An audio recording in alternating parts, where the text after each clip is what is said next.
Pernah nggak sih ngerasa deg-degan banget pas disuruh ngomong di depan banyak orang? Gimana kalau rasa gugup itu justru bisa diubah jadi kekuatan? Nah, ada loh sebuah seni kuno dari tanah Jawa yang nyimpan rahasianya, namanya sesorah. Dan ini bukan sekedar pidato biasa, tapi sebuah perangkat komunikasi canggih yang luar biasanya masih relevan sampai sekarang. Oke, kita bongkar sama-sama ya. Semua yang bakal kita bahas ini sumbernya otentik banget. Langsung dari naskah Jawa kuno yang lagi Anda lihat sekarang. Jadi ini bukan teori modern yang baru dibikin kemarin sore, tapi ini adalah kebijaksanaan yang udah teruji ratusan tahun tentang gimana caranya menaklukkan audiens dan ngasih pesan yang nancep di hati. Jadi, sesorah itu apaan sih sebenarnya? Gampangnya gini, ini tuh seni merangkai kata dalam tradisi Jawa. Tujuannya macam-macam, bisa buat bikin suasana jadi pecah dengan gelak tawa, atau buat nyampein berita penting, atau bahkan buat menggerakkan hati banyak orang. Kebayangkan, ini skill yang mahal banget harganya. Udah siap buat petualangan kita? Ini dia rutenya.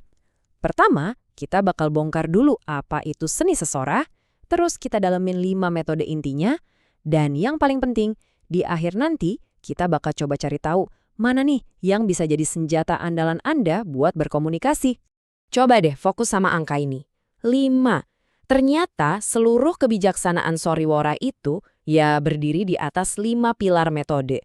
5 pendekatan yang beda-beda, tapi hebatnya semuanya masih kepake banget sampai hari ini.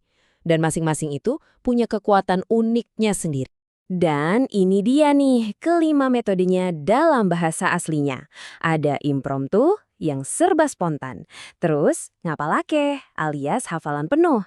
Ada juga naskah yang dibaca utuh. Keempat, ekstemporer yang dipandu catatan. Dan terakhir, variatif yang paling dinamis.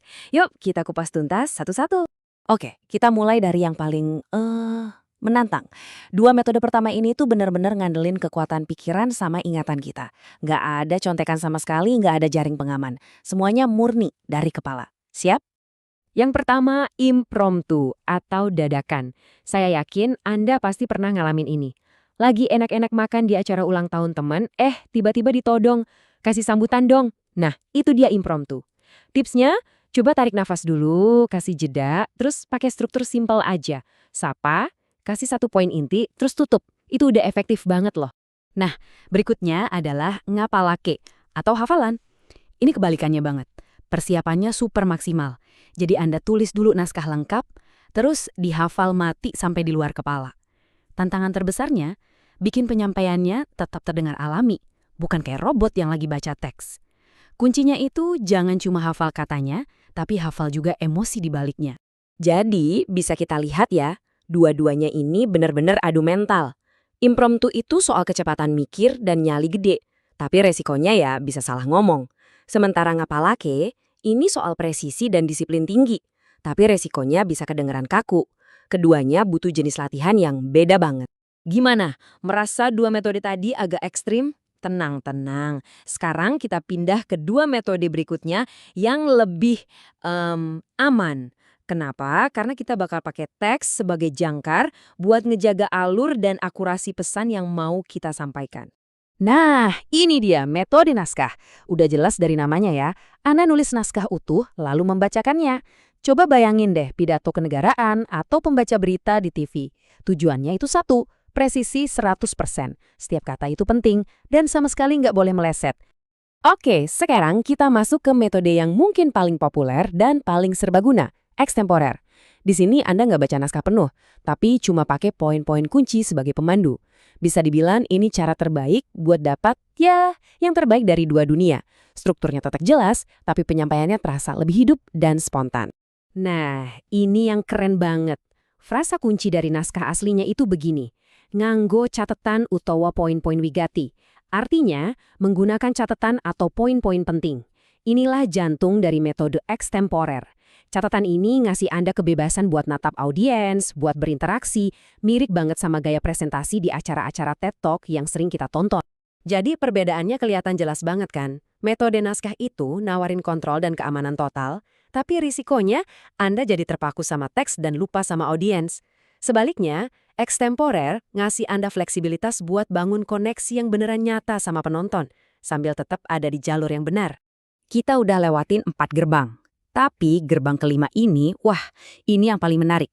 Metode terakhir ini bisa dibilang evolusi dari semuanya. Paling fleksibel dan bisa dibilang ini adalah puncak dari semua teknik sesora. Selamat datang di metode variatif.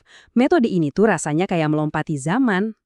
Intinya adalah, Anda boleh pakai apapun di luar suara Anda buat memperkuat pesan. Coba deh bayangin Steve Jobs dengan slide-nya yang super minimalis, atau seorang dosen yang pakai video dan properti buat ngejelasin konsep yang rumit. Nah, itulah esensi dari metode variatif. Dan ini brilian banget loh. Istilah maneka alat bantu dari naskah kuno ini rasanya visioner banget.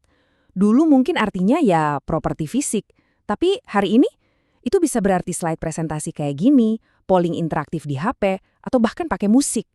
Ini bukti betapa adaptifnya seni sesorah itu. Oke, kita udah menjelajahi kelima metode rahasia sesarah. Sekarang bagian yang paling penting, gimana caranya kita pakai semua ini buat mempertajam gaya bicara kita sendiri. Tabel ini ngerangkum semuanya dengan pas banget. Setiap metode itu punya panggungnya sendiri, mulai dari ngasih ucapan selamat dadakan sampai presentasi bisnis yang super meyakinkan. Kuncinya itu bukan tentang mana yang paling bagus, tapi mana yang paling tepat buat situasi yang lagi Anda hadapi. Dan inilah intisari dari sesorah. Menjadi pembicara yang hebat itu bukan soal jago di satu gaya aja, tapi soal punya semacam kotak peralatan yang isinya 5 metode ini. Kemampuan buat milih dengan sadar, oke, buat momen ini saya butuh naskah. Atau, wah, di sini ekstemporer lebih pas. Nah, itulah yang ngebedain pembicara biasa sama yang luar biasa. Sekarang, coba deh kita refleksi sebentar. Dari kelima metode ini, mana sih yang jadi zona nyaman Anda? Dan pertanyaan yang lebih penting, metode mana yang paling menantang buat Anda? Yang kalau aja bisa dikuasai, bakal bikin kemampuan komunikasi Anda naik level? Dan sebagai penutup, saya mau tinggalin Anda dengan pertanyaan ini. Sesora itu ngebuktiin kalau prinsip komunikasi yang efektif itu abadi, nggak lekang oleh waktu. Jadi, gimana caranya Anda bakal pakai kebijaksanaan kuno ini buat bikin suara modern Anda jadi lebih kuat, lebih jelas, dan lebih berpengaruh mulai hari ini?